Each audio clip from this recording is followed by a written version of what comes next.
What's up, everybody, and welcome back to Paper Cut Chronicles, to episode 3 of the What's the Word series. Here is where we turn our common sports conversation into content for you all, and we're just going to jump right into it. I am your host, James Sr. We're a little bit understaffed today, but I do have my co-host with me, Mac, a.k.a. Pops. How we doing, Pop? What's up? Ready to rock. Yes, sir. Yes, sir. So like I said, we're just going to hop right into it. I'm going to start off with the NCAA rundown since, it's been a week since we've talked about anything. I'm going to just speed through the Final Four and then we'll get to the championship. UConn beats Illinois to go to the championship 71-62. Just a good defensive team. UConn was able to shut down not necessarily a high-powered offense, but an offense that can get hot. Arizona beats Michigan. Michigan beats Arizona 91-73. BTA. Nothing really to say much about that. I did. That was a shocker, though. Yeah, it was a shocker. I think Arizona. The way that they did Arizona, I didn't see that coming. Yeah, they got stunned.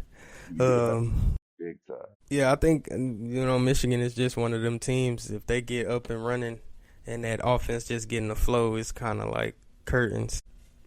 That being said, in the championship game against UConn and Michigan does pull out the dub, 69-63, which was very shocking to me that UConn held them under 70 points. Like we was talking about, like you had brought up, they did play some really good, defense.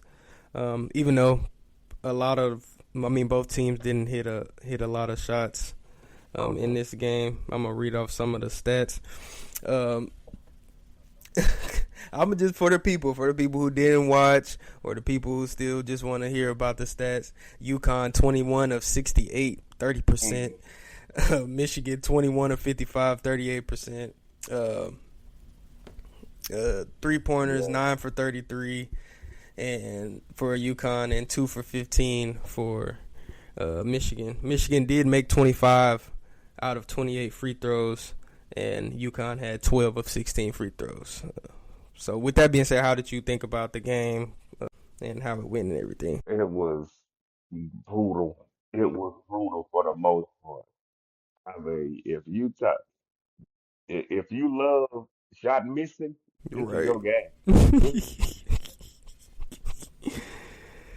Yeah. But UConn, the only way they hung in though is because of their defense and just if them making just 2-3 more shots, this game could have been totally different. Kind of went the way I kind of thought it would, but I did think that Michigan would do a little better, at least hit 70. Yeah. Yeah, so I don't know, not really the most exciting Final Four that I thought it was gonna be. It's kind of more of just one of them grinded out games. But all respect to Michigan getting their first dub. I think this was their first chip since like 1968 or something like that. Nah, stop it, boy. I think that's what it was. 1968. They won in what was it, 90? Oh, it might have been 90. It might have been 96 or something like that. Yeah, that I could go with that. But well, don't quote me. You gonna go 60? You know what? Just disrespectful. Straight disrespectful. It's not like the 90s is just super recent either. So. Just but down. But Okay. yeah, but yeah, good dub for them. They kind of steamrolled the whole season, so really did. They really did, and it was something I didn't expect. Even though that they was one of the top teams all throughout the year, but being so young, but they did have some veteran leadership, so I guess that pushed them over in terms of being able to get all the way there and get it done. Okay, 1989 was their last chip. Yeah, okay, yeah. So I guess you was closer than me, but whatever. Yeah, a lot closer because I was. whatever. But That would make me a baby if there was 67. I had a couple things that I wanted to talk about here since wrapping up the NCAA talks. Oh, also shout out to UCLA women's for winning their national championship against South Carolina. They was really good this year. But let's just go ahead and get right into it, man. I'm hurt. I'm saddened. I'm crushed. I'm disgruntled. Whatever negative connotation there is out there, that's what I am. Disgruntled lead to people getting shot at the job and stuff. But yeah, man, like it's been a rough week for me since April 2nd. And for those who don't know, I am a Lakers fan, so it's been a rough week for your guy. I just kind of want to talk about some stuff about that. April 2nd, Luka suffers a grade 2 strain.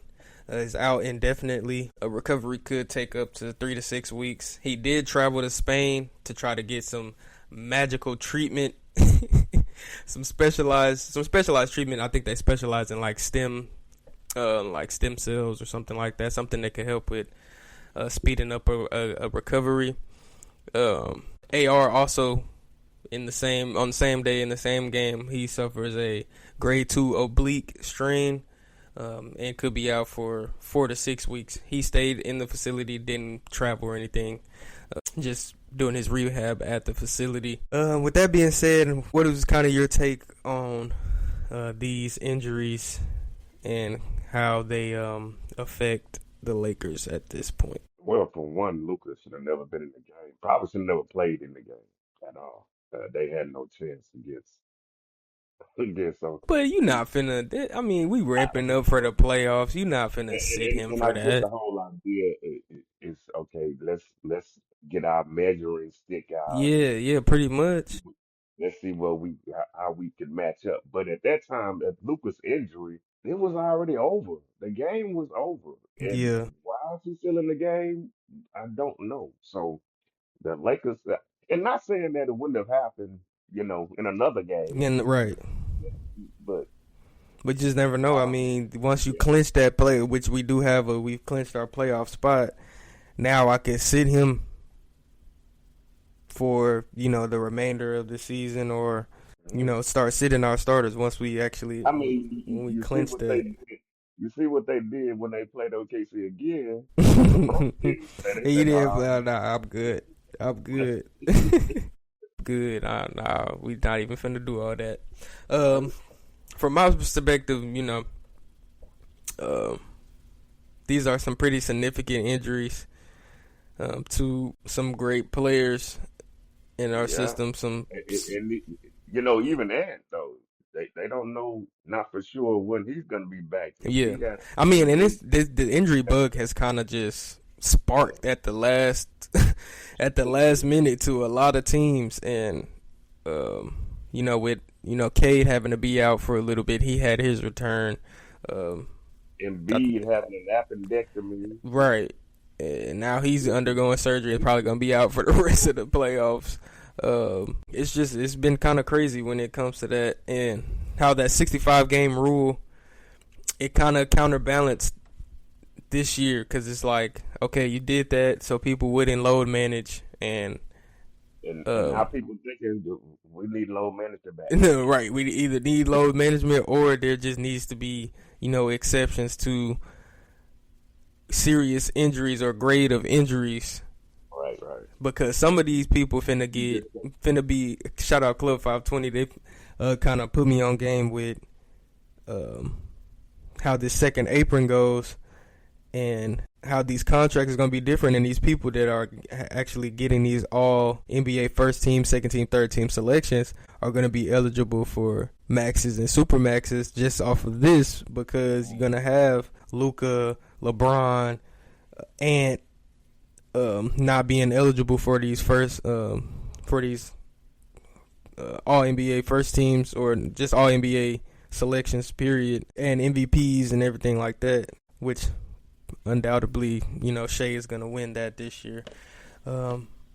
But not to go on a tangent or anything. Just the Lakers the roster is just not built for these guys to be out right now. And You could play for the Lakers right now. Go get your 10 days, bro. yeah, man, I Go need get to your go get 10 my days. 10-day, man, to make me a little bread. Then once I get my 10-day, I'ma just go to college. After I play in the league, I'ma just go to college and go get me a little NIL. But I wrote down here the Lakers roster without these two, and this was the This roster. is this is obituary. What you about Yeah, to pretty read? much. The Lakers roster when we played Dallas, which was a terrible loss. We had Luke Kennard, Rui Hachimura, LeBron James, Jake LaRavia, and DeAndre Ayton. That is a wicked lineup. That is a wicked lineup to be going into the playoffs, having to play this lineup. Like, oh my gosh. Is Marcus Smart out still out? Marcus Smart is still out with an ankle injury. Like, it's bad. It's bad. It's so bad. Like, and our bench is just not. It's not it. Who's And on the bench? Arabia, I think, something like he that. started. He started over. You have Jackson Hayes on the bench. You have Bronny. You got who else is on the bench? Vando, and then a couple of other guys. Timmy. They came up from the G League with Bronny. Yeah, just a whole bunch of Well, nothing. speaking of the G League, shout out to the Lakers G League who won the chip. Right. See, this man was supposed to have a G League chip and an NBA championship. Be one of the greatest of all time with his dad. Bronny was supposed to have a G League championship and an NBA championship, but we got caught by the injury bug, which messed up that whole legacy. Could you imagine? Could you imagine a documentary? No, I really couldn't imagine. Yes, you it. could. Yes, you could. Yes, you could.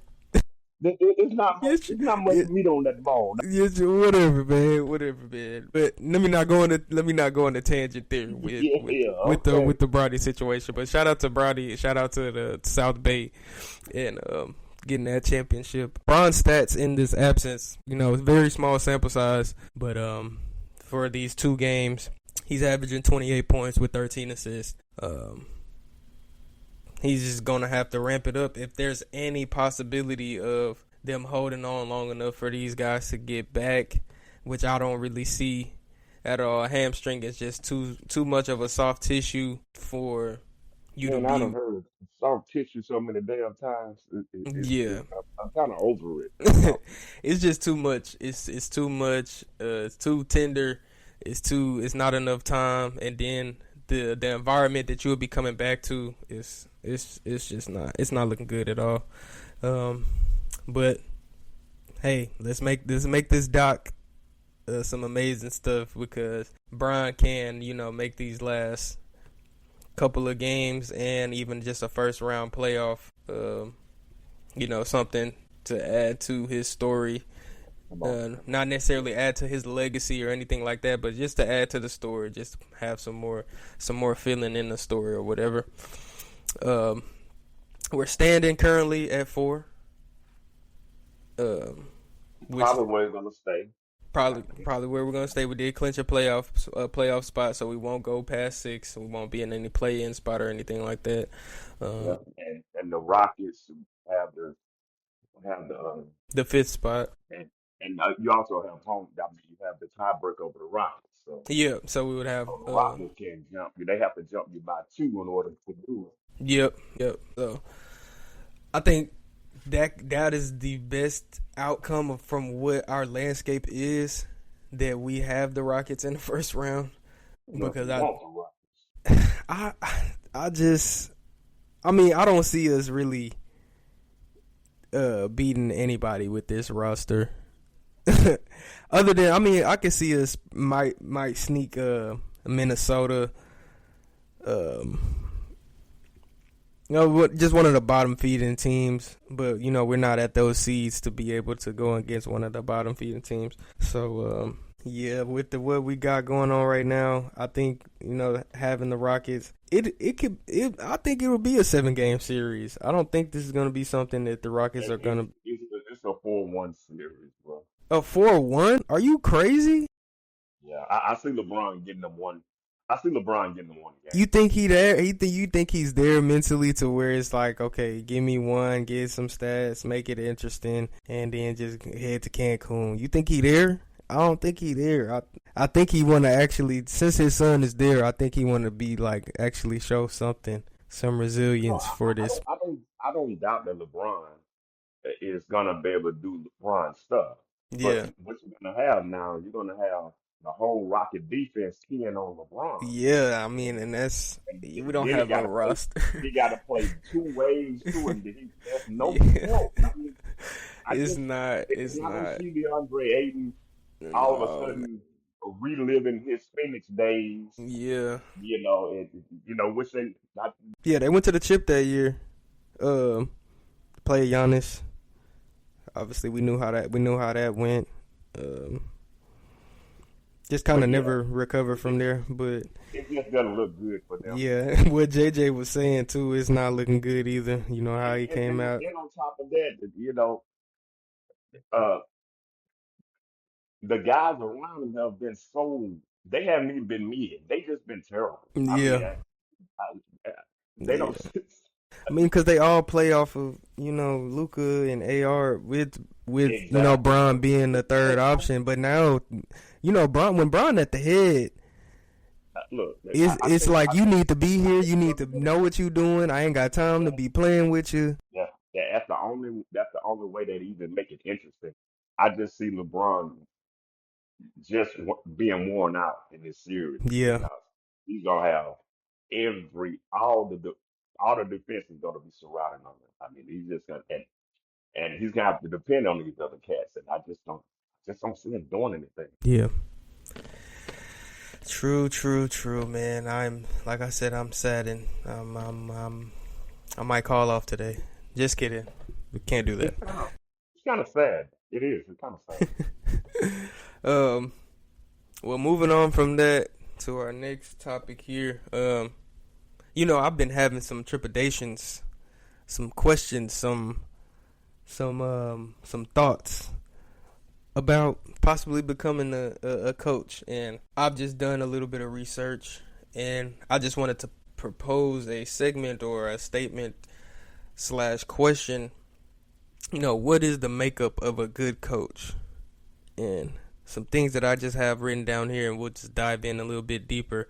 IQ, knowledge and strategy of whichever sport, which I'm mainly talking about basketball. Emotional intelligence, people skills, and leadership. That is very important, and execution with discipline and consistency. So, just kind of starting off with IQ, just knowledge and strategy. Definitely knowing the game and having to be a part of the game. That is a very good trait for a very good coach. It's not the end all be all because you've seen coaches just be X's and O's type of people and not be. And there's also, that list is I say it for the most part it's true, Yeah, but there's some coaches that aren't X and O coaches. right. They just know how to get into to guys' heads and get Yeah. them to play their And I think that's best. why a coaching staff is important. Like, But that I was about to, roll over to that. yeah. It's the staff. That's why you have so many. It's like 12 coaches. It's more coaches on the bench than Right. it is players at Right. times. And so yeah, that's yeah. Coaching comes like a different blend, though. Yeah. And you have to have all those. So what you said, there could be one guy that has all those in him, Right. but he can't navigate through All of that. 15 guys. Yeah. He just can't be that person. So that's why it's a coaching staff. So Yeah. coaches are made by the coaching staff. That's why Right. when coaches get hired, sometimes they hand pick their guys, Yep. and you know, so because they know what they bring to the table. And you've had some experience coaching. I just wanna you to kind of let the listeners know and how these things um how you kind of implemented some of these things with your coaching experience and stuff like that. Yeah, like I said, I wasn't really the next X and O guy, Mhm. but I knew how to get into into the guys' head. I knew what their skill sets were. So Yeah. I, I placed myself in their position and just try to teach them on, okay, this is what you can do, this is what you can improve upon, this and the other. Mhm. I really, and I was kind of the rah rah type of coach, Yeah. like, let's go get it, man. Let's get this, let's get this done, let's get this W. Right. Let's do like James and eat this W. Yeah. Um. That's going to be a good coach right there if he ever decides to. Man. I What? think I think he's probably going to be a broadcaster or something. I think. Yeah. Which would be good too. But I could definitely see him being like in a quarterback room, being a quarterback's coach, or and even with that, just talking to the guys. Like Yeah, he's one of them type of players. But yeah, I think just kind of my questions and stuff like that. I definitely want to start at a lower level, because I like to see, people have fun and also developed in having fun. So starting at that lower level would be something. I had um, a interest in doing the YMCA, where I had my first kind of organized basketball experience, which it would kind of just be kind of full circle for me at that moment, having y'all come out to the games and um, watching us hoop and stuff like that. So it's definitely something that's interests me. I think I would be more of I could see myself having a little bit of everything when it comes to IQ, emotional intelligence, and execution. I think I would be more on that emotional intelligence side, just because I know what it felt like to have a good coach and a coach that kind of was just a wasn't so coach, good. Yeah, pretty much. I kind of get how a coach's attitude and how he approaches the atmosphere and the environment around, and the culture, how that played a big part with me. So that'd probably be more so what I would lean into. I think I do have a good grasp of the game and the knowledge and strategy. so what ages would you start? Probably around like between that 6 to 10 age, or I don't think high school. I mean, maybe going into high school, maybe like eighth graders or seventh graders or something like that. But I think that six to ten age. Yeah, Uh, I would suggest that anyway because a lot of these, yeah, even high schoolers now involved in AAU stuff yeah, or a lot whatever, of that, a lot of that they, they, stuff. they may think that they know more than you, Right, right. And I mean, you gotta think about parents. You gotta think about Yeah. Oh about yeah, all that type definitely, of stuff and how definitely that plays parents. a I part. had to deal with that.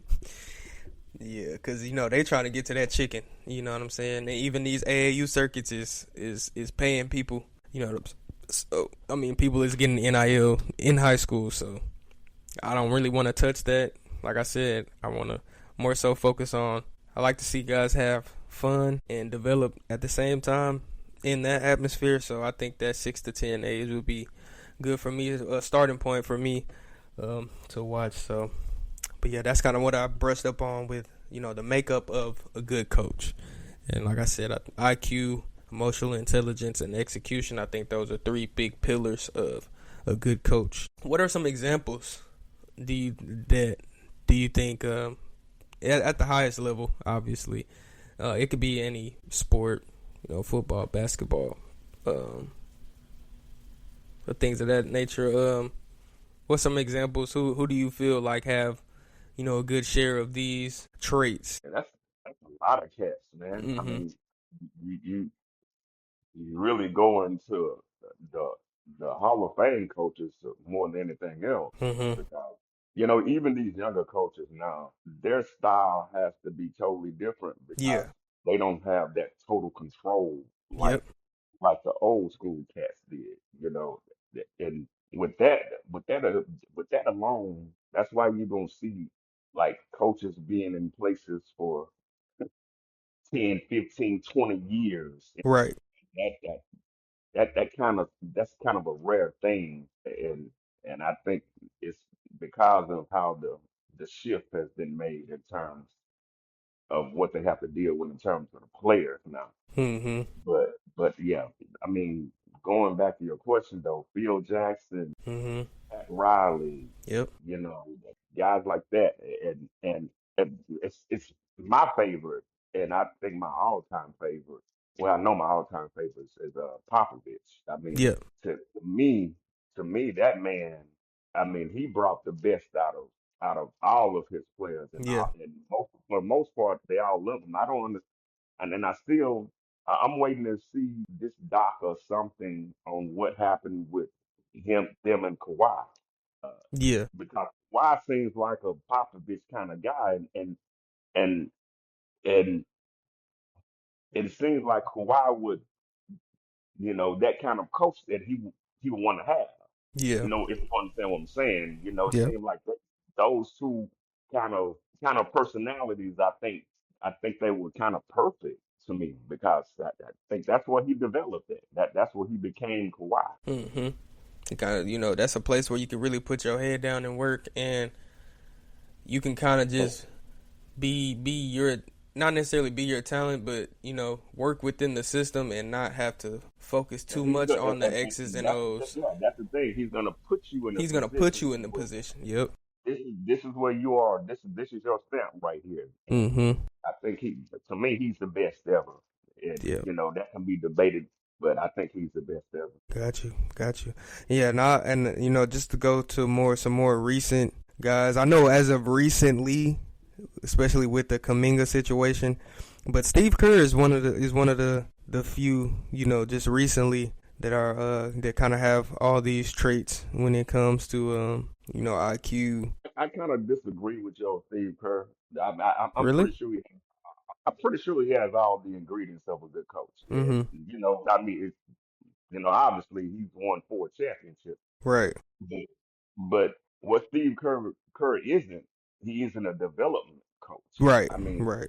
I mean, he's brought guys in there and they just be in there and they flame out over there. Yeah. I mean, that's He true. depends so much on his veteran guys and Mhm. them Golden State moving forward after the post Steph stuff. Yeah. It's Steve gonna Kerr's gonna be. be out of there. Steve Kerr's gonna be out of there because, like I just don't look. I just don't feel like he's a development type of coach. Yeah, and that's good though. That's good that you brought that up because that's a big part of, especially at the highest level, these guys make so much money, and you have to be a person who is able to challenge these guys and develop them and challenge them to challenge themselves to to getting better. And And most of the guys that's gonna be Hall of Famers that come from that team are guys that have it in them already. yeah, So yeah. he didn't have to do much with them. Just draw up plays and I think he was on a trajectory with Jordan Poole, but it's just the it that flip. I mean that switch flipped. With um and that comes with emotional intelligence too. With a guy like that, like Jordan I mean, Poole, but what Jordan Poole's done since though? And so I I mean, know it's definitely been his play has been finicky, and going from Washington to New Orleans right now. even when he had the keys in Washington, he didn't look like that Yeah, guy. yeah, So I don't know whether Steve could have gotten, but Steve did get the most out of yeah, him though. yeah. He I, did, he did get the most out of him. So he did. I guess that's one of the outliers in terms of, like I said, development part Development. Yeah, because the younger players don't seem when they draft those guys hardly get time on the floor. right. And they and even the guys that do get time on the floor, those are guys that come from other places Yep. and except for his favorite over there, uh, what Porzingis? No, not Porzingis. Nah, Pod. Pajinski or yeah, Yeah, something like yeah. that. Oh, he loves that guy for Yeah, whatever reason. yeah, I mean, I see some hustle in him. I see he's definitely an NBA player. yeah. The way that this guy plays 30 minutes some night, it's like Right. what are we doing? What's happening? Yeah, they definitely did Wiseman super wrong. Like he should still be in the league dominating at this point. Um, I don't know about dominating, but I think I think it took a lot of out of him to get traded from them. I think it did. yeah, And once he left there, it's like I think the joy kind of left, you know, yeah, because probably. Wiseman was the truth. Yeah, for sure. Another coach before we wrap this up, another coach that I think has got the good share of these traits is Ty Lue, which that's I probably would take him over Steve Kerr when it comes to those traits, because Definitely, he's a definitely. development guy. He's a Hmm. IQ guy for sure. Um, he does have And emotional intelligence. He's very compatible with these younger guys. He's a player.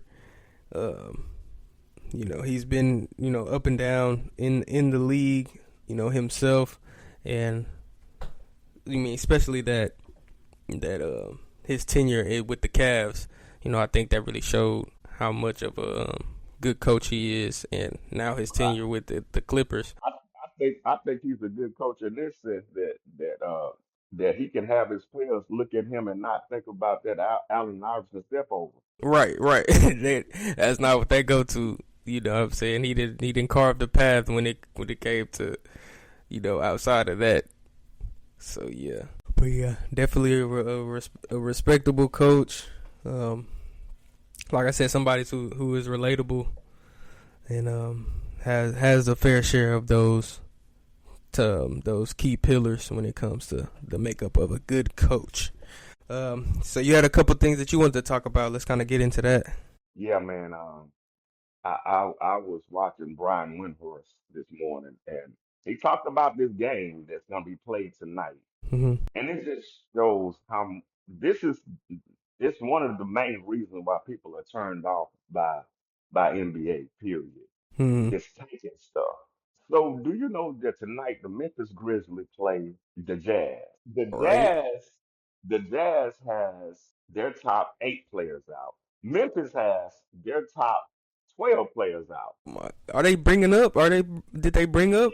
Yeah, they brought up guys from the G League. Oh And, man, it's finna be a poop show. My goodness. and look, neither team wants to win this game. Right.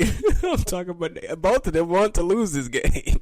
Like, actually want to lose this game. Like, this is crazy. This is crazy. It just reminds me that that the whole tanking stuff reminds me. I don't know if you ever seen South Park, but the kids were in the baseball league, and they they've been playing all summer, and they were set to go for the championship.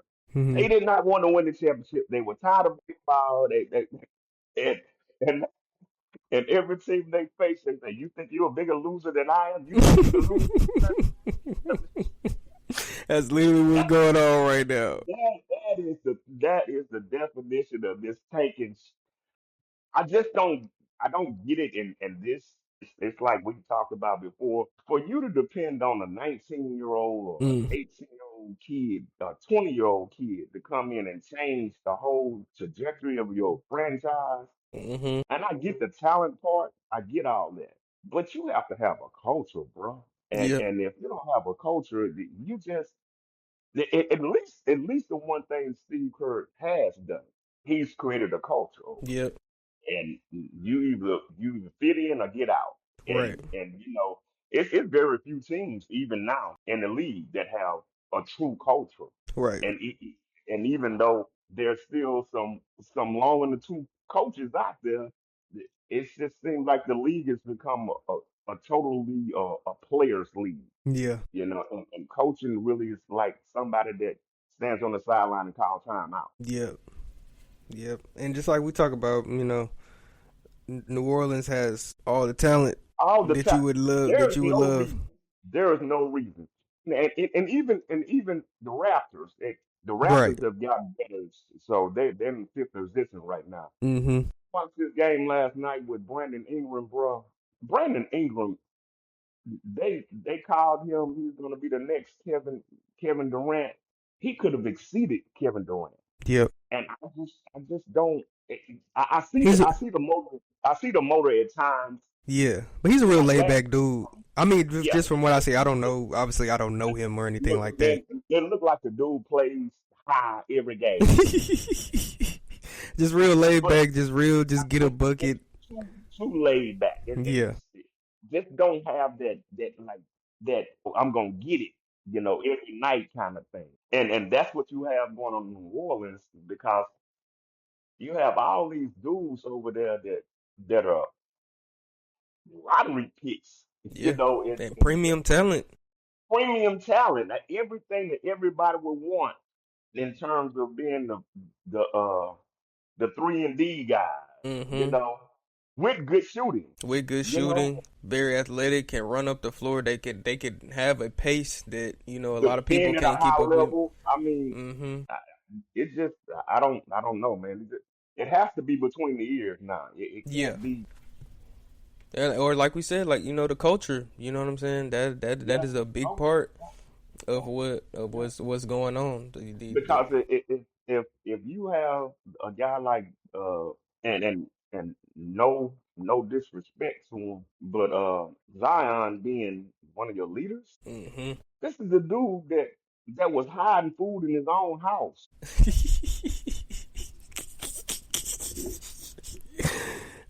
Dog. I mean, this is somebody who really never had a vet either.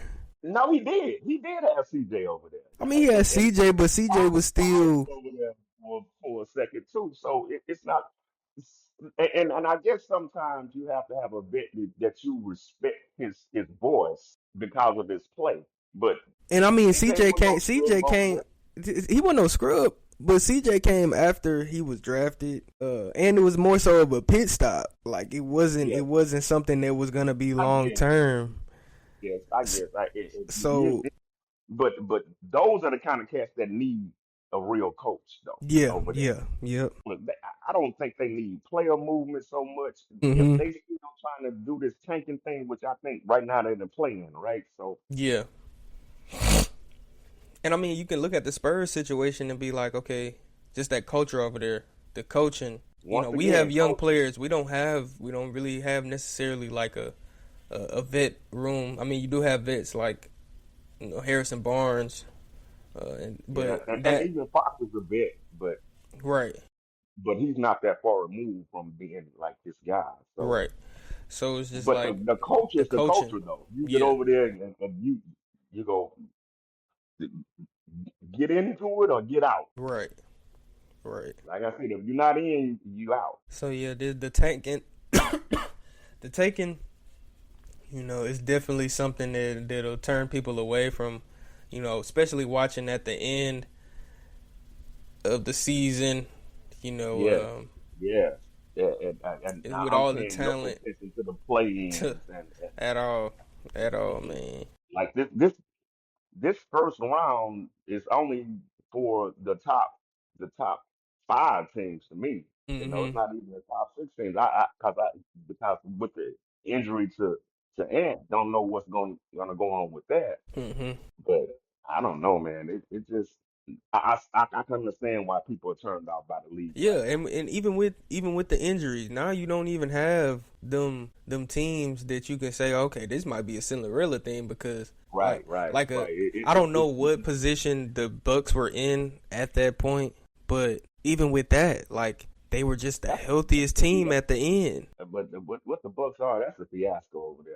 No, I'm I just don't know talking. I'm talking about when they won their championship, but when they they were won it. they were the healthiest team at the end. So It like was. you don't It was. have like And then they had Giannis, of course. So really, of course, with no disrespect, no slight to them. They had a good team, a great team, obviously to win a championship. But opportunities did come with that as well. Like Yeah, teams were injured teams along were the way. injured, I don't remember the exact injury, but they faced a couple of teams that didn't have that star. didn't have their stars.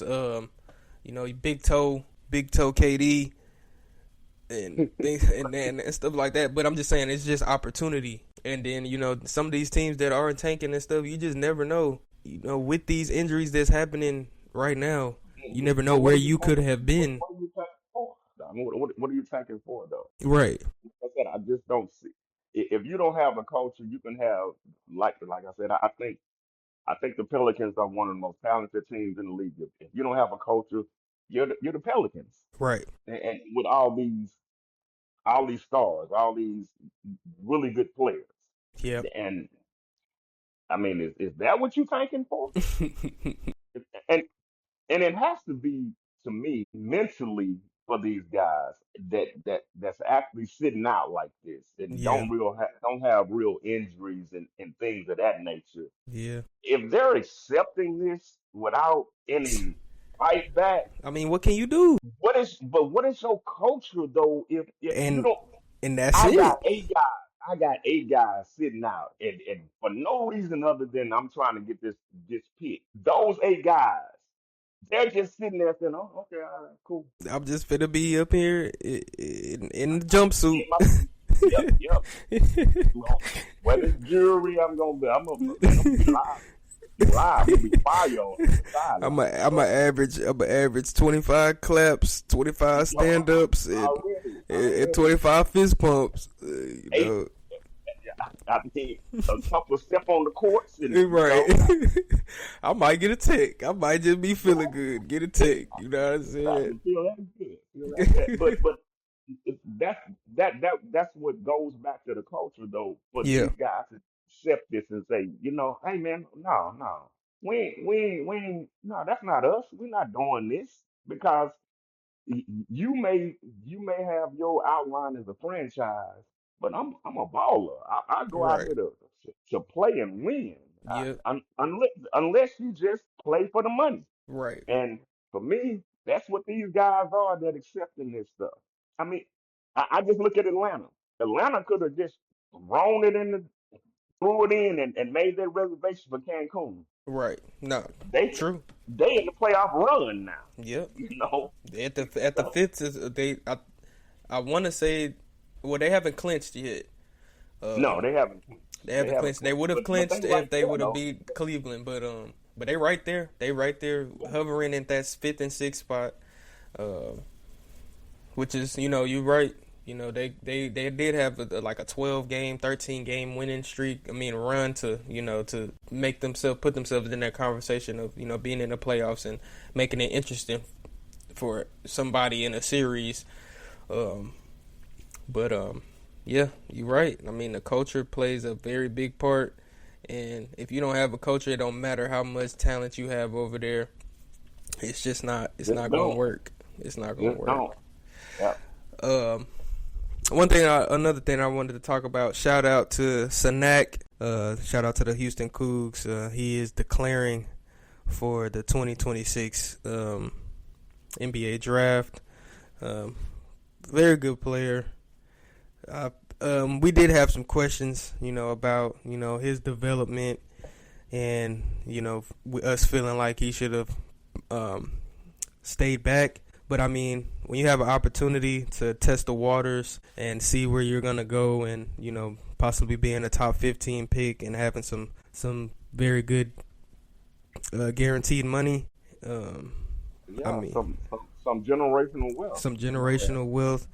I mean, And ultimately the dream, you get to go yeah. and compete at the highest level and develop in the league, and happy for that dude. I'm happy for the Cougs and all of our alumni that will be declaring. We haven't got any news on Kingston just yet. Not that I've It's seen, surprising. which is surprising. I would have thought he would have He would have made. been the first one Yeah. to So declare. you never know. I mean, you never know what his thought process is, and Maybe having samples in his ear. That's why he's staying for another year. You know what I'm saying? And but even then, he's projected to go no less than 10. So um, we'll see about that. But like I said, shout out to Sanak, for declaring they had a great season. They won 30 games, um, which Again, is not easy. You know what I'm saying? Again, it's not easy, especially in the conference that we're in. yes, But definitely. what just off some things that have we've watched this year. Some things that you think Sanak can bring to the league and take to the league and hang his head on. I don't want to get into what he needs to develop on. I just kind of want to give the guy some flowers. From my perspective, Well, he's a great rebounder. well, You know, I'm gonna give him some lilies because there's a lot of development that this dude has to have. I mean, to compete on that level. yeah. But then again, maybe not. Hmm. The league is not like it used to be anyway. So Right. you have a lot of undeveloped talent in the league right now that just sitting on the bench or Hmm. eating up minutes from from guys that's veterans that probably could give you more of a chance to win. Hmm. But you trying to develop that, and I don't think that the NBA is a development league, to be honest with you. You Yeah. know, I mean, especially now with betting and yeah, yeah, and yeah, and the urgency to win yeah. and to be that next dynasty, that next team, that next whatever. You Hmm. know, this it's too much. They're paying them too much money to just sit up and coddle you. Right. You know, Right. And that comes with it when you get in this guaranteed $20 million, and you was a top 10 pick in the first round, and we giving you how this many kind of of these money. guys though? How many of these guys though that we've seen? And I know that we talked about it briefly last week in terms of the lottery picks Hmm. from this star draft. Actually, these last two drafts. Hmm. Do you even know any of these guys? What they doing in the league? What's happening? I mean, Other than the big name dudes, but I mean, it just it's after tough. Cooper and Khan in this Yeah. past draft, uh, who the Philadelphia dude, the Eggman, I uh, mean, Jeremiah Fears from in New Orleans. but he's injured right now. But he's like he's good. He's good. Yeah, yeah, I like him. I really do. I like him. I think he has yeah. He just dropped he a he 40 has ball. Shout out to him. yeah, yeah. But I mean, these last few, and this is supposed to be one of Yeah. the better draft classes. So we'll see. But here lately, man, it's just like I said, the league is not a development league, and they'll pay these guys this this lotto money and Hmm. just move from them And just quickly. I mean, quick. it's not even like, look, I ain't got It's time. not like a guy gonna be here for 7 years. Like we used to. We used to Yeah, we used to know that. yeah. Like if you get drafted, you gonna be here for 7 years until you can move on somewhere else.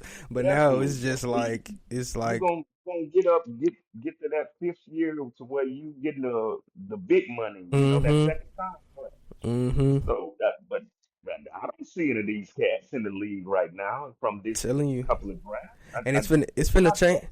It's finna change. This landscape finna change because now you're gonna see 23, 22, 24 year old number one picks that could, come right in and give you some more production because they're more seasoned and they're not, one and dones and stuff like that. So especially with that second apron and the money that they are gonna be giving a lot of these young men. Yeah, man, it's finna get wicked. It is finna get wicked.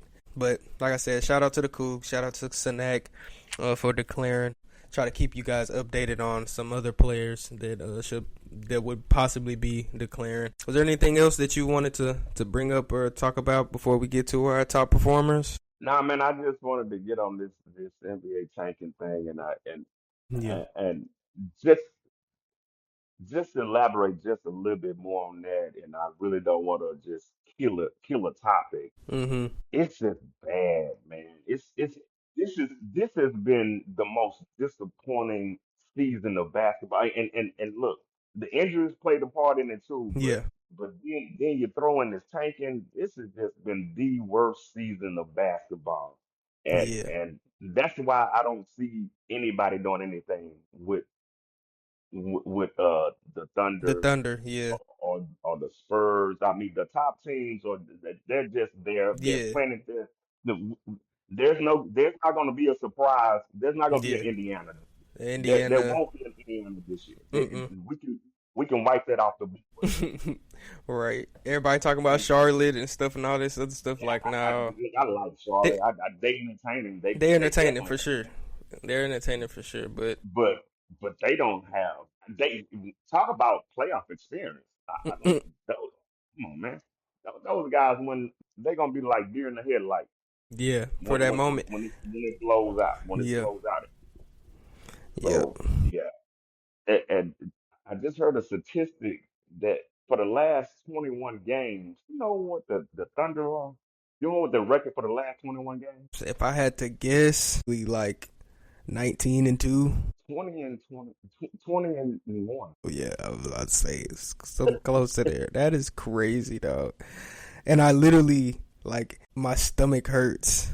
I just didn't. I just can't. I just can't. I just can't. We're just cursed. The Lakers are cursed, and this is just terrible. But shout out to the Thunder. I think the conversation, and not to go on a tangent after once I say this, then we'll move on to our top performers. But Shai's gonna enter a different conversation because he's gonna have back-to-back MVPs and could possibly have back-to-back Finals MVPs with a team that he built for real, like that he helped build. Is the conversation is just gonna be different. It's gonna be super different. Presley built that team. I mean, no. I'm just saying. I don't want to. No, I don't want to. I don't want to. I don't want to dismiss Shades because Yeah. Presley has surrounded that. I mean, man. Yeah. A great job. About executive of the year, the executive, probably maybe of the decade going into this point, Right. because what he's built around Shea and the fact that Shea's still at doing 30 and 66, so it's elite level. Not like he's been carried, Right. you know. Right. But I do give the credit for. It's just something about this dude, man, that I just can't get with.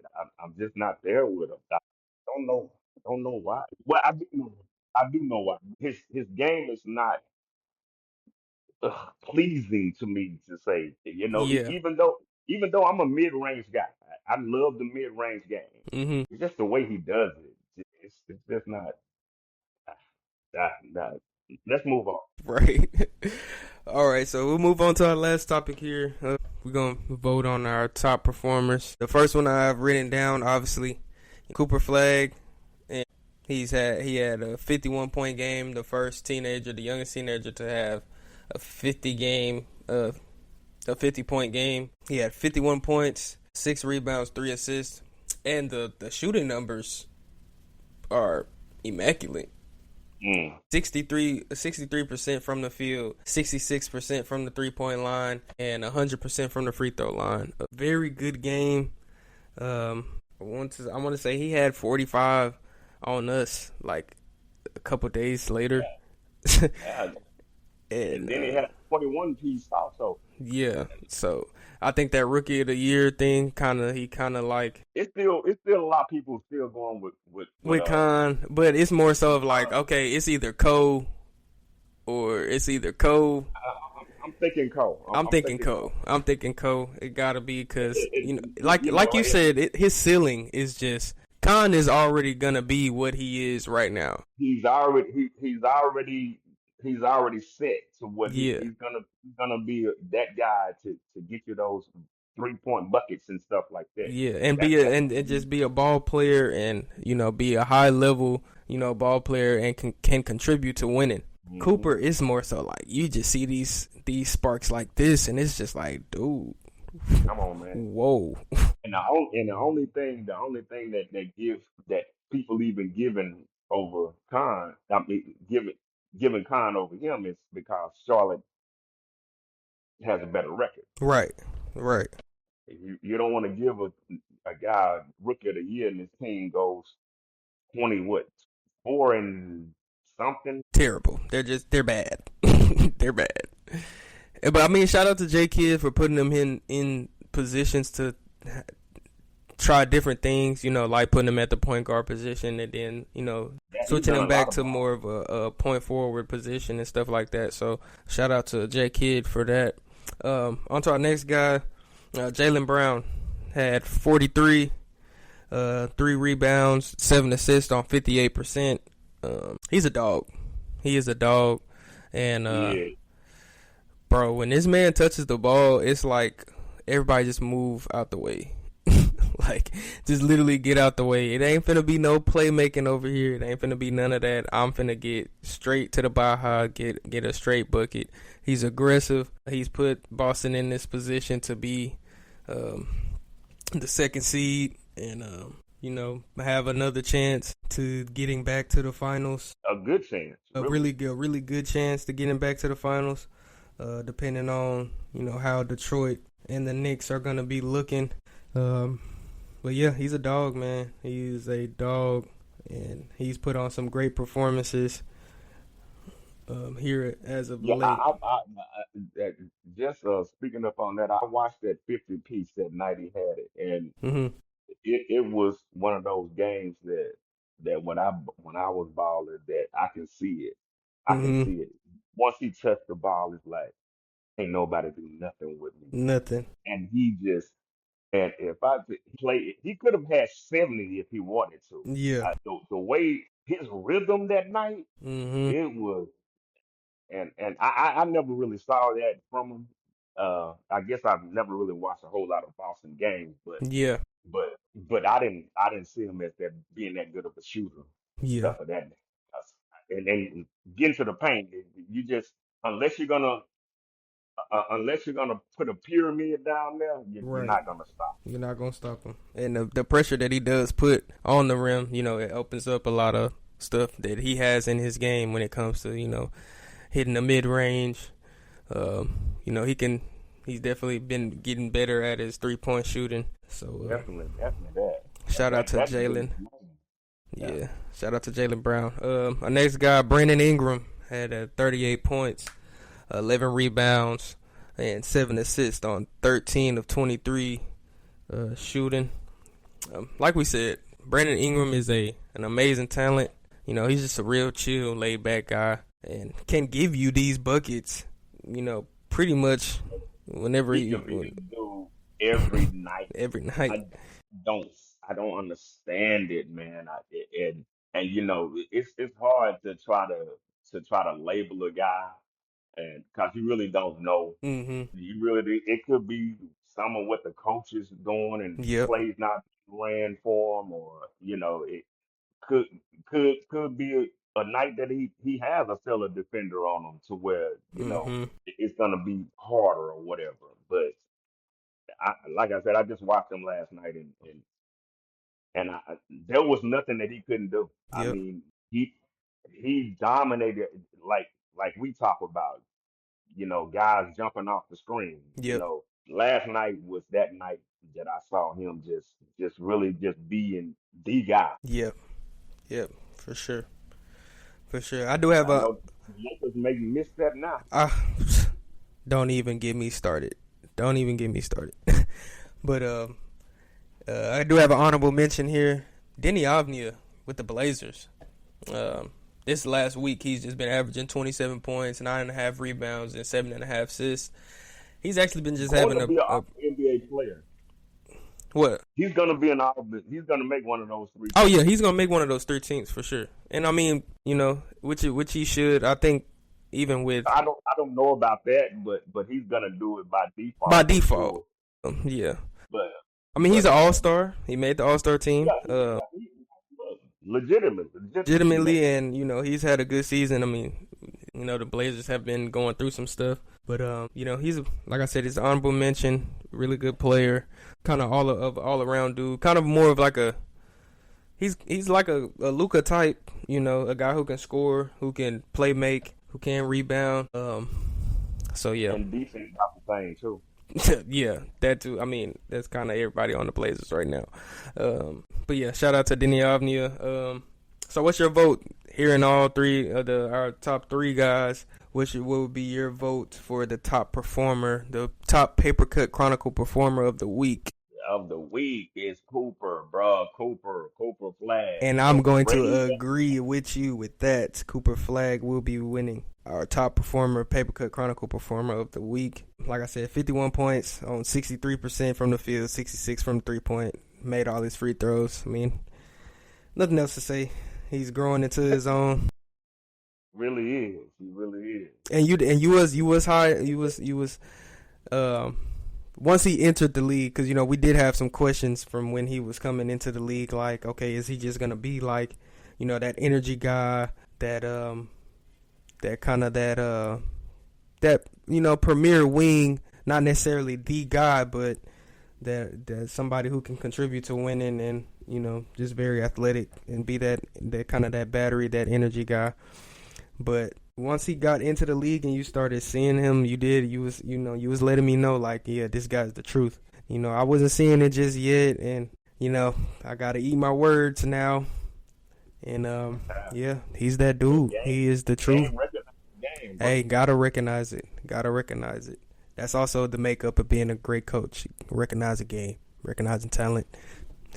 So with that being said, make sure you guys like, comment, and subscribe.